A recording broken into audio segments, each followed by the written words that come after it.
Barnard. Our last and final talk is by Dr. Mitch Cohen. Dr. Cohen is the chair of pediatrics at the University of Alabama at Birmingham and physician-in-chief of Children's of Alabama. Prior to this position, he was at Cincinnati Children's Hospital Medical Center for 32 years, where he served for 11 years as the GI Fellowship Director and for 9 years as the Division Director. He has held grants in basic and clinical research and has been PI of a training grant and a Digestive Disease Research Core Center. When we invited Dr. Cohen to give this talk, we asked him to speak about the perspectives from a division chief standpoint, and we're really fortunate that now we are also going to get insight from a department chair's standpoint. Welcome, Dr. Cohen.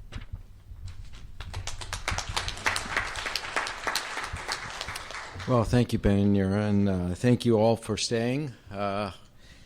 I have both the pleasure and privilege of speaking, but also the unique opportunity to be last. And everything that I wanted to share has been said, which is terrific. It not only validates and vets what I was thinking, but I think it also gives me the opportunity to go off script a little bit and tell you some stories. So, I'm going to, as usual, begin where JB ends, and I'll tell you a story about JB too. His last slide said focus, and my first slide says focus. I think it's very important to be great at one thing. Let me repeat, focus, focus, focus, and it's okay not to be great at everything. That's not different from what Benita said. I think her point was to diversify, but I don't think she encouraged anybody to be an interventional endoscopist at the same time that they were trying to pursue their research career. And diversification in terms of your research funding or in terms of your interactions and networking is very different than trying to be what might be called a jack of all trades. I will go offline a little bit here before the next slide, and I loved JB's challenge to Benita. I will also challenge JB about the fellowship director comment. I actually agree that there may be more often than not, it's probably appropriate in terms of focus, focus, focus, not to do something like be a fellowship director, which can be distracting. However, I found being a fellowship director during that stage of my career to be aligned. And I also found it, as Benita shared, to avoid stagnation and to be able to recharge. The direct relationship with fellows is very positive.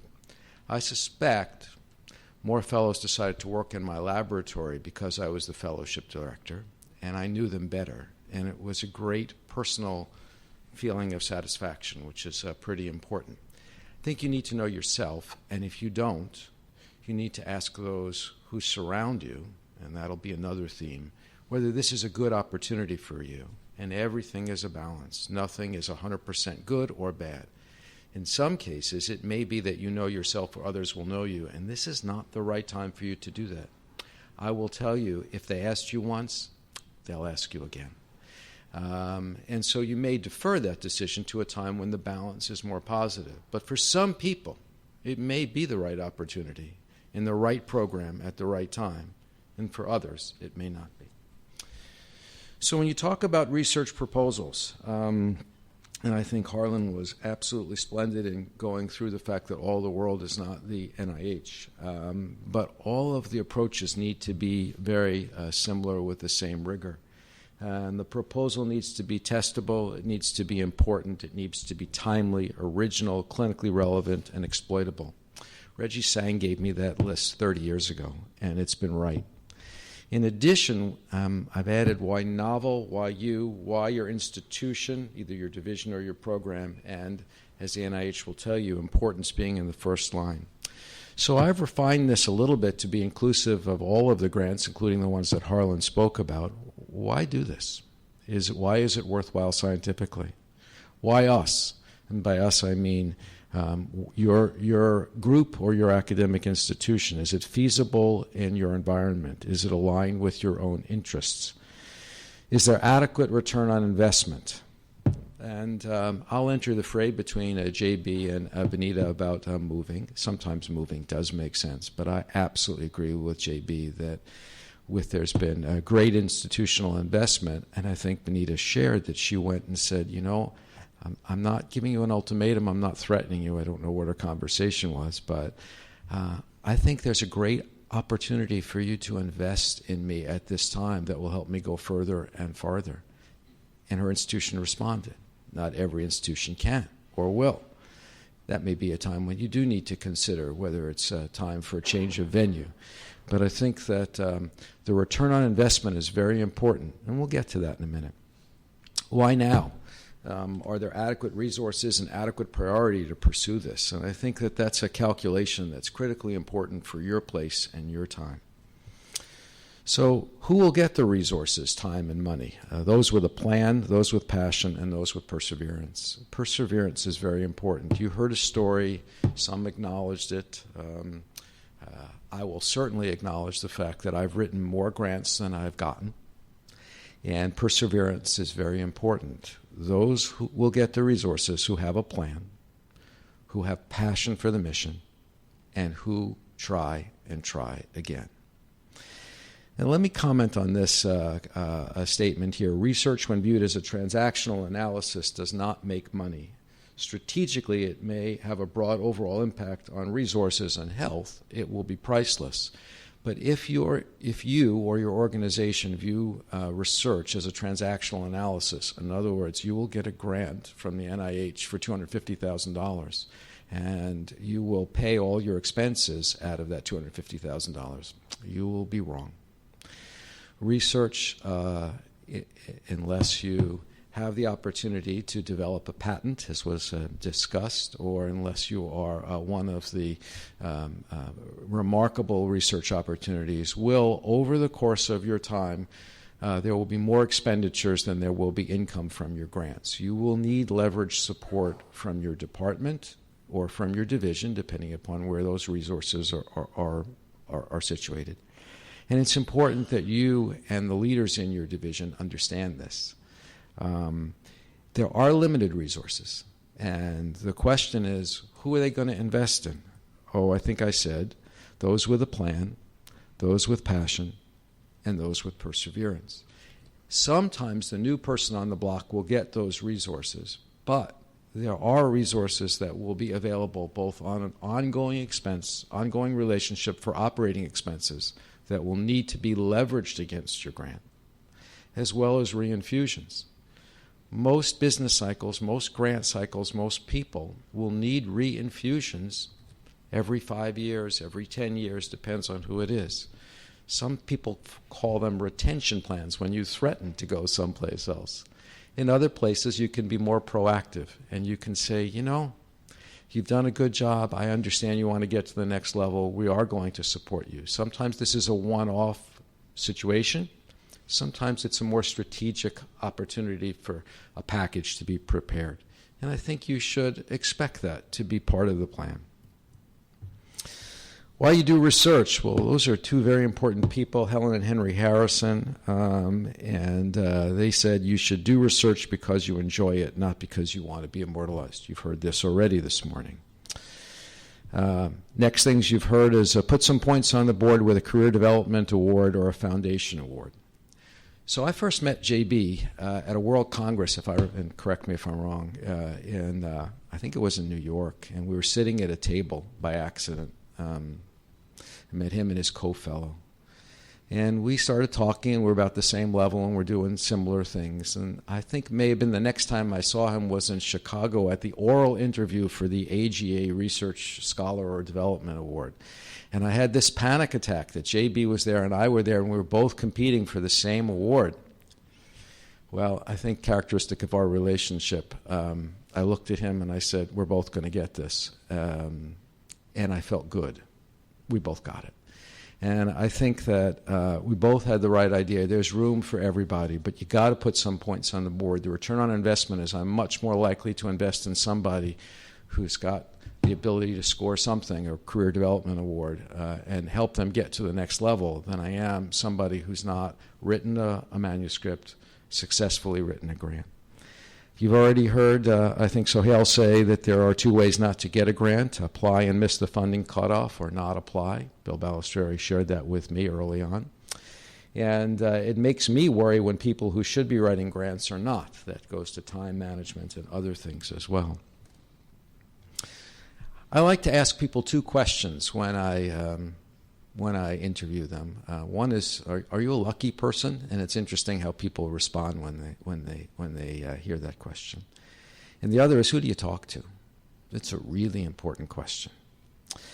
I think you need to think through your good ideas and your bad ones, and you have to hear your own voice, psychotherapy, but you also have to hear the comments of other people. You need, as you've heard already, develop your collaborators and network of supporters and mentors. I'm very comfortable picking up the phone now and calling people outside of my institution and talking to them. You need to be part of a community. It makes you better and a happier person. This goes to Benita's comments. But my relationship with John, with JB, and Harland, and Judy, and my more recent relationships with Anira and Ben and Sohail and Joel. I know everybody who's on the platform, and I feel comfortable sharing with them. This is a great community to be part of. So that's Frank Oski, and he said work with a person that you admire. And I think that's really important. Who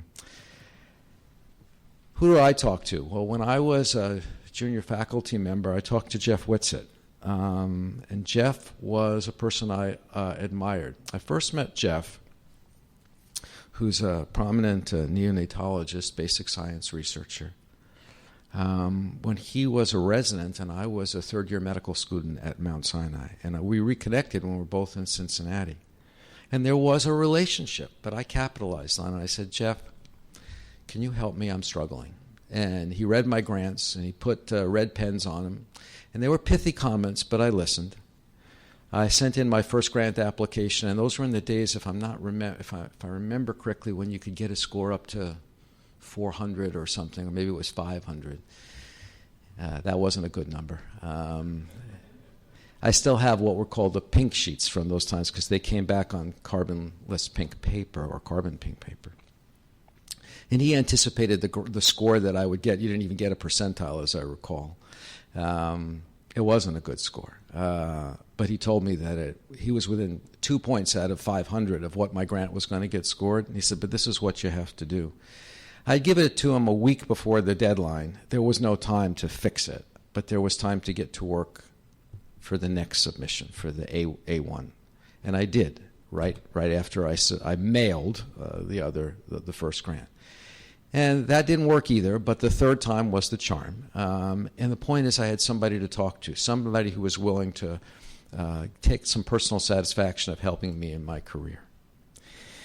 You also heard from a number of other people, including Judy herself, to talk to Judy. And you heard a wonderful story from Joel about talking to the program officer.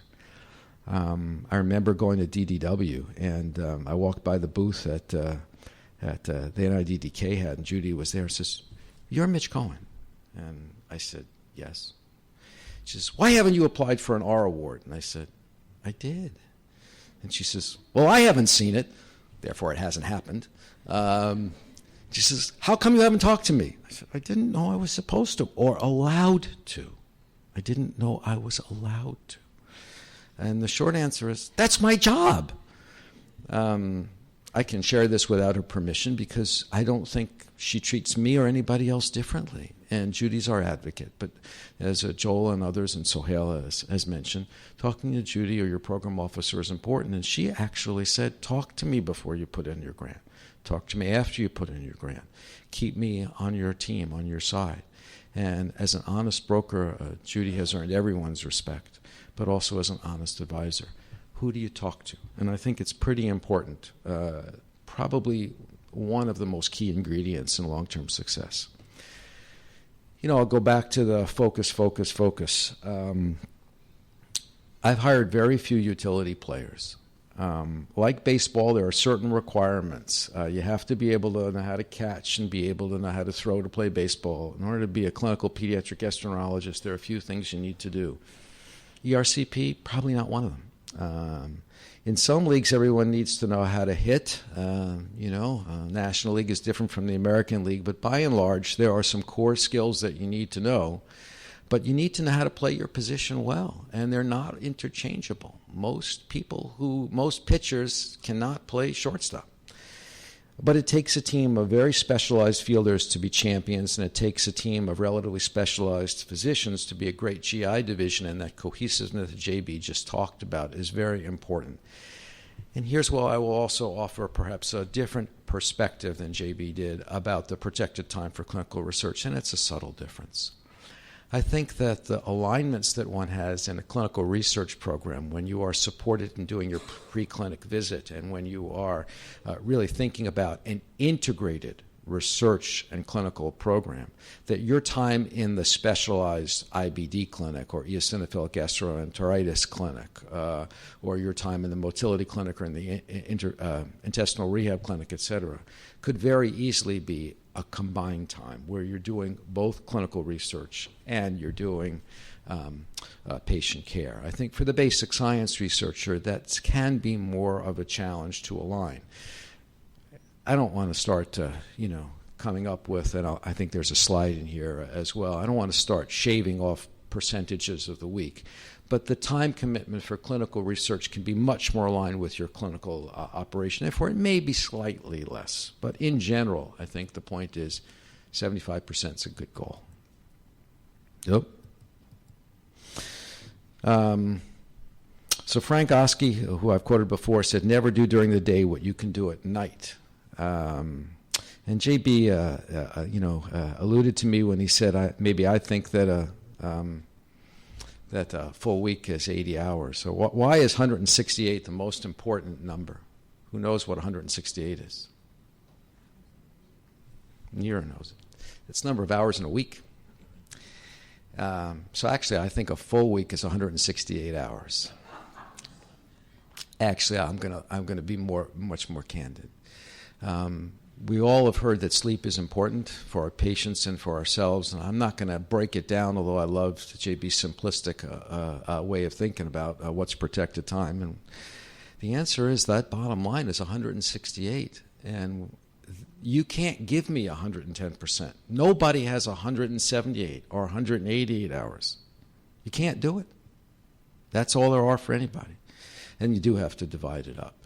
And I think you need to do your work with passion, but not an eye on the clock. JB talked about coming in a little late, coming, leaving a little, or counting every contribution you make. I think Harlan talked about you can do great work or take credit for it.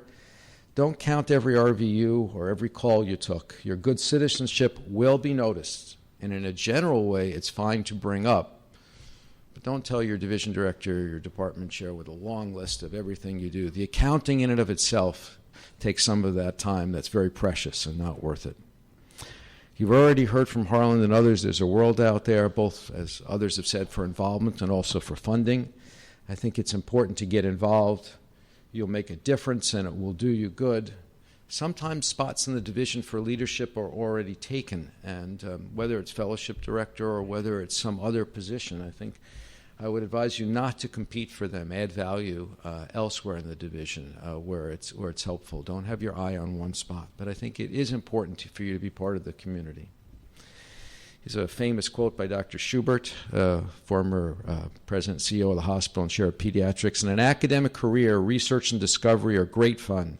Presenting the results of one's research in abstract form and having it accepted to a national society is even more fun. But writing the paper that the abstract is based on is often hell. Many people and academics have ruined their careers by devoting themselves to the fun part and not to the hell part. My only advice is that the road to hell is paved with abstracts as far as an academic career is concerned. I don't really care about abstracts. I do for fellows, and I'm very encouraging. We just increased the stipend, Shazad, for fellows at UAB for their travel so that they could go to meetings. It's really important for the network and to feel good. But what I care about is, did you finish the job? Did you publish a paper? Did you get preliminary data for a grant?